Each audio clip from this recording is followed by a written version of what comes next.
इस अदाकारा ने 90 के दशक में एक मैगजीन के लिए इतना बोल्ड फोटो शूट कराया कि वह इतना गंदा था कि इन पर कोर्ट ने केस कर दिया और जुर्माना भी देना पड़ा।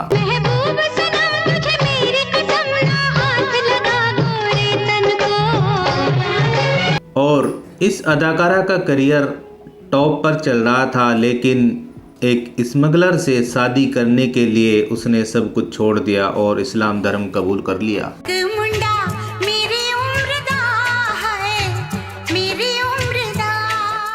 और हद तो जब हो गई जब इन्होंने सब कुछ छोड़कर साध्वी बनने का दावा करने लगी। वक्त तक सीता सावित्री होती है जब तक उसका पति राम और सत्यवान होता है। जिस दिन ये मर्यादा टूटती है ना, औरत एक ऐसा उलझा हुआ सवाल बन जाती है जिसे कोई मर्द सुलझा नहीं। इनका नाम देश के मशहूर चारा घोटाले में भी आया था। ये अदाकारा 90 के दशक में अपने बिंदास अदाओं और खूबसूरती के लिए जानी जाती थी।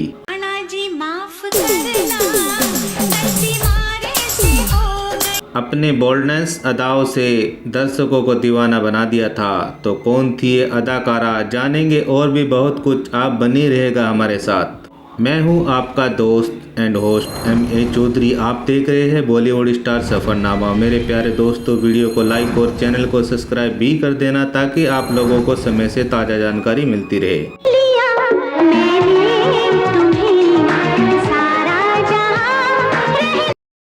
आज हम बात कर रहे हैं ममता कुलकर्णी की। आज हम इनके जन्म से लेकर और अब तक के सफ़र की चर्चा करेंगे। ममता कुलकर्णी का प्रोफेशनल लाइफ से ज़्यादा पर्सनल लाइफ चर्चा में बनी रही। ममता कुलकर्णी अपने टॉप पर चल रहे करियर को छोड़कर अचानक गायब हो गई थी। ममता प्रोफेशनल लाइफ में हमेशा चर्चा में बनी रही। इसके ऊपर एक बुक भी लिखी गई और फिल्म भी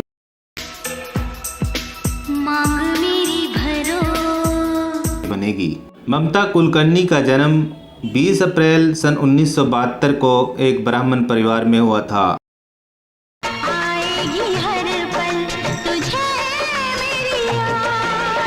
इनके पिता का नाम मुकुंद कुलकर्णी। इनकी दो बहनें मिथिला और मोलिना, इन दोनों ने भी फिल्मों में काम किया है। ममता की पढ़ाई लिखाई मुंबई में हुई। ममता बॉलीवुड में आना नहीं चाहती थी, लेकिन इनकी मां इन्हें एक्ट्रेस बनना देखना चाहती थी, तो माँ की बात मानकर फिल्म इंडस्ट्री में कदम रखा।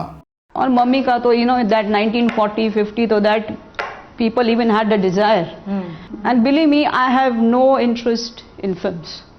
इनका फिल्मी करियर सन 1991 में एक तमिल फिल्म ननबार्गल से हुआ। उनकी ये फिल्म सुपरहिट साबित हुई। इस फिल्म के बाद लोगों ने इन्हें सुपरस्टार बना दिया और इनके नाम से टैटू भी बनवाए। Hit of that year and लोगों ने तो मेरा नाम उनके हाथों पे क्या उसको बोले टैटू। इसके बाद सन 1992 में इन्हें हिंदी फिल्म में जगह मिल गई। फिल्म थी तिरंगा और मेरा दिल तेरे लिए फिल्म रिलीज हुई।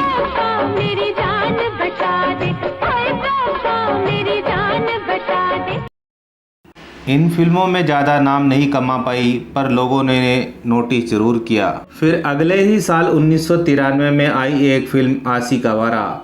इस फिल्म से इन्हें इंडस्ट्री में पहचान मिल गई। इसी फिल्म से सैफ अली खान ने एंट्री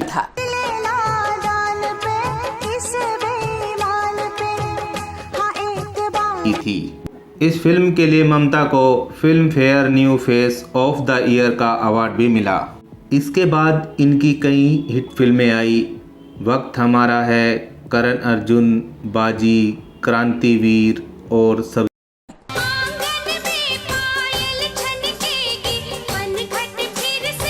से बड़ा खिलाड़ी। ममता कुछ ही दिनों में बड़े स्टार की गिनती में शामिल हो गई और बड़े स्टार के साथ काम भी करने लगी।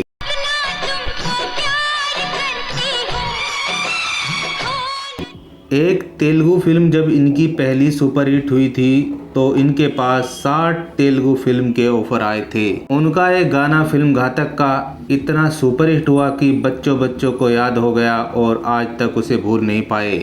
आइए अब बात कर लेते हैं इनके पर्सनल लाइफ की। ममता 1993 में एक मैगजीन के लिए वर्ल्ड फोटो शूट करवाया। ये उस समय की बात है जब कोई भी अदाकारा बोल्ड फोटो शूट करने से बड़ी कतराती थी। जब ममता की ये मैगजीन बाज़ार में आई तो बड़ा विवाद खड़ा हो गया और वुमेन कमीशन ने इनके ऊपर केस भी कर दिया। इसके बाद इन्हें जुर्माना भी देना पड़ा। और उसी समय फिल्म घातक की शूटिंग के दौरान ममता और डायरेक्टर राजकुमार संतोषी की दोस्ती हो गई थी, लेकिन कुछ दिनों के बाद दोनों की दोस्ती दुश्मनी में बदल गई। डायरेक्टर अपनी फिल्म से इन्हें बाहर निकालना चाहते थे, लेकिन निकाल नहीं पाए क्योंकि ममता कुलकर्णी ने अपने अंडरवर्ल्ड कनेक्शन को यूज करके छोटे राजन से डायरेक्टर को धमकी दिलवा दी थी। चाइना गेट फिल्म की शूटिंग के दौरान एक घटना और घटी। फिल्म के एक्शन डायरेक्टर टीनू वर्मा और ममता कुलकर्णी बहुत क्लोज हो गए थे। जबकि टीनू वर्मा 2 बच्चों के पिता थे, लेकिन फिल्म की शूटिंग के दौरान ही दोनों ने चोरी चोरी शादी भी कर ली। लेकिन कुछ समय पश्चात दोनों के रिश्तों में दरार आ गई और दोनों जल्द ही अलग हो गए। हालांकि ममता ने इस रिश्ते को कभी नहीं माना, लेकिन टीनू वर्मा ने एक इंटरव्यू में बताया था कि मैंने ममता के लिए अपनी पत्नी को भी छोड़ दिया। कुछ समय पश्चात ममता को एक पॉलिटिशियन पार्टी के लिए रांची में एक शो करने का मौका मिला, जिसके लिए उन्हें 1,25,00,000 रुपए मिले थे। इसके बाद ममता पटना में ही पॉलिटिशियन पार्टी के साथ कुछ समय बिताया। लेकिन ये बात उस समय सामने आई जब चारा घोटाला की जांच हुई और पता चला कि उसका कुछ अमाउंट ममता कुलकर्णी के अकाउंट में ट्रांसफ़र किया गया था। और फिर ममता कुलकर्णी से जवाब पूछा गया तो उन्होंने जवाब दिया कि मैंने एक पार्टी शो किया था, उसके लिए मुझे अमाउंट दिया गया। इसके कुछ दिनों के बाद दुबई में एक होटल की लॉन्चिंग थी। 1997 में ममता कुलकर्णी को भी बुलाया गया और भी बॉलीवुड स्टार वहां गए थे। पार्टी खत्म होने के बाद रिटर्न गिफ्ट दिए जा रहे थे बड़े बड़े स्टारों को। वहां पर एक बंदा था विक्की गोस्वामी, जो कि रिटर्न गिफ्ट दे रहा था। उसका नाम इलीगल एक्टिविटी में भी था। 1997 में ही विक्की गोस्वामी को दुबई पुलिस ने अरेस्ट कर लिया और 25 साल की सज़ा हुई। और पार्टी के दौरान ही ममता कुलकर्णी ने विक्की गोस्वामी से अपनी जान पहचान अच्छी बना ली थी। इसके बाद ममता कुलकर्णी दुबई में शिफ्ट हो गई और विक्की के प्यार में अपने करियर को छोड़ दिया। ऐसा कदम उठाया कि विक्की जब जेल में था उसी दौरान ममता विक्की का बिजनेस संभाल रही थी। ममता का कुछ समय इंडिया में गुजरता और कुछ समय दुबई में। 2002 से 2013 तक मीडिया में इनकी कोई खबर नहीं आई। कुछ समय पश्चात 2013 में दुबई के एक न्यूज़पेपर में खबर छपी कि ममता ने जेल में ही विक्की स्वामी से शादी कर ली और अपना धर्म परिवर्तन भी कर लिया। अपना नाम आयशा बेगम और विक्की ने अपना नाम यूसुफ अहमद रखा। कुछ समय बाद विक्की के अच्छे व्यवहार से जेल से उन्हें रिहा कर दिया गया। विक्की ममता को लेकर केन्या शिफ्ट हो गया, दुबई छोड़कर चले गए। 2014 में खबर आई कि विक्की और ममता को केन्या पुलिस ने गिरफ्तार कर लिया।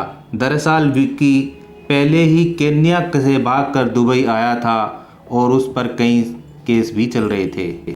थोड़े दिन बाद ममता की कई फ़ोटो वायरल हुई जिसमें वो साध्वी बन गई थी। फिर इसके बाद 2016 में ममता कुलकर्णी के ऊपर एक बहुत बड़ी मुसीबत आई। मुंबई पुलिस को पता चला कि एक बड़ी डील है, दवाई की कीमत 12 लाख रुपए, जो कि इसमें कुछ लोग शामिल हैं। बताया गया कि विक्की और ममता के नाम भी इस डील में शामिल थे और इसी डील से पता चला कि यह धंधा 2000 करोड़ रुपए से ऊपर का मुंबई में फैला हुआ है। फिर मुंबई पुलिस ममता की तलाश में जुट गई और अचानक ममता ने सोशल मीडिया पर एक अपनी वीडियो वायरल की जिसमें उन्होंने कहा कि मैं एक साध्वी का जीवन जी रही हूँ, मैंने जो पीछे किया है उसका मुझे कोई लेना देना नहीं, मैं अब सामान्य जीवन जी रही हूँ। और उन्होंने एक वीडियो में यह भी खुलासा किया कि मैंने विक्की से कोई शादी नहीं की। मुंबई पुलिस ने उनके घर पर सीज लगा दी और बाहर बोर्ड लगा दिया, वांटेड। दोस्तों, ममता कुलकर्णी ने गलत कदम उठाकर अपनी पर्सनल और प्रोफेशनल लाइफ दोनों ख़त्म कर ली। और एक वांटेड की ज़िंदगी जी रही है। आप क्या कहना चाहोगे उनके बारे में, कमेंट में ज़रूर बताइएगा। दोस्तों अब हम आपसे इजाज़त चाहते हैं, फिर मिलेंगे एक ऐसे बॉलीवुड स्टार सफ़रनामा को लेकर। धन्यवाद।